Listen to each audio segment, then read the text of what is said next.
Hey everyone, welcome back to Satisfactory News. Today we actually have some big news about Update 8, with a fairly large update coming to the experimental branch. Let's talk about the brand new things this update brings. First of all, the engine has been upgraded to Unreal Engine version 5.2.1. It's not super clear what exactly this means for players right now, but upgrading to a newer and more feature-rich version is never a bad thing and may lead to more features for us down the road. Online integration has been reworked completely, and is still a work in progress. This means Coffee Stain will be spending the next few weeks patching up any bugs in this new system. Most of the UI for multiplayer menus has been redone, and Epic Online Services has been updated, which includes crossplay between Steam and Epic, and friend list visibility. It's nice to see some love for multiplayer, and hopefully dedicated servers is next on the list.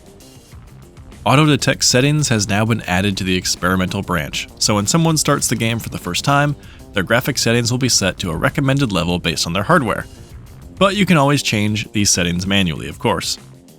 If you've heard about the benchmark feature coming to the game, that's what this is. It's not a normal performance benchmark like what you might see in some games, but rather just a way to set default graphic settings. Now let's talk about the extensive list of new quality of life updates. This isn't going to be every single little detail, but I've tried to gather the most impactful ones and the ones that I can show you easily in video form. Blueprints can now be sampled while in dismantle mode. However, I ran into an issue where blueprints that I had already placed could not be sampled. It was only blueprints I'd made since this update applied, but I imagine this will likely be fixed later if possible. The hotbar has some new features. The first is that you can save a currently selected hologram into the hotbar by pressing Alt and the corresponding number key that you'd like to use for the hotbar. If you don't like the direction that the hotbar scrolls, you can now change that option in the controls menu, so it can either go clockwise or counterclockwise. Conveyor lifts now support both Quick Switch and Nudge. Speaking of Quick Switch and Nudge, be sure to check out the card in the top right to watch my recent video on how to build faster in Satisfactory, where I talk about both of these features and many more. Speaking of Nudge, Nudge has been updated so that holding the control key while nudging will now nudge in half-meter steps for more precise placement. Ziplines have a few new improvements. Zipline sprint acceleration has been increased so that it's easier to tell you're in sprint mode.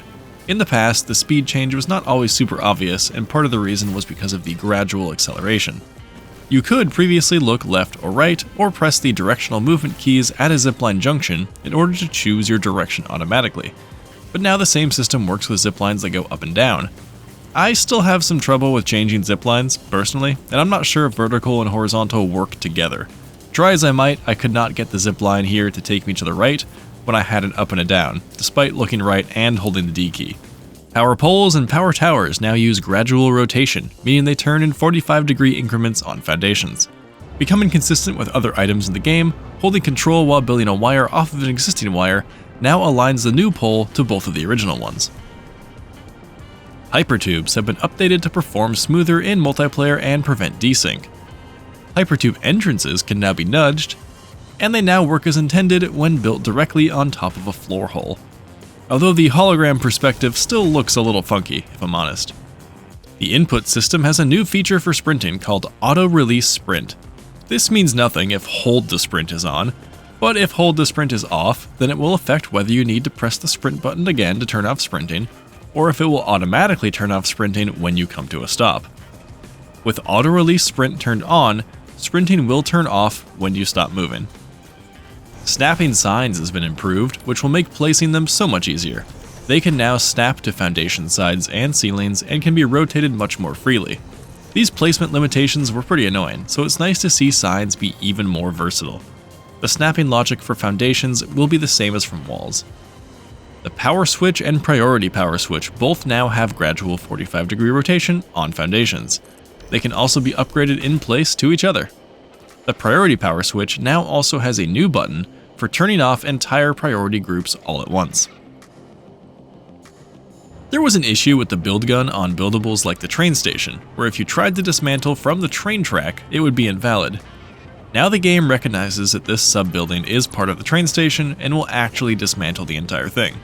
Splitters and mergers can now be upgraded to smart or programmable splitters. They can also be upgraded to each other as long as only the main output and input are connected. This isn't all entirely new.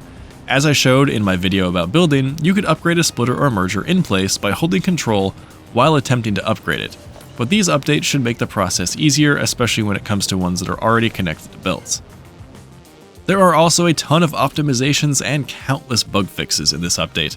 I recommend reading through them in the patch notes to see if an issue you were having is now fixed. Most notably though, that pesky copper node that was producing limestone has been fixed, so that's great. And I did see a funny one that I had encountered, which was being able to sample a buildable while in a hypertube. So, what do you think of these updates? There isn't any one huge thing in this update, but with so many bug fixes, optimizations, and quality of life updates, it's hard to call this a small patch.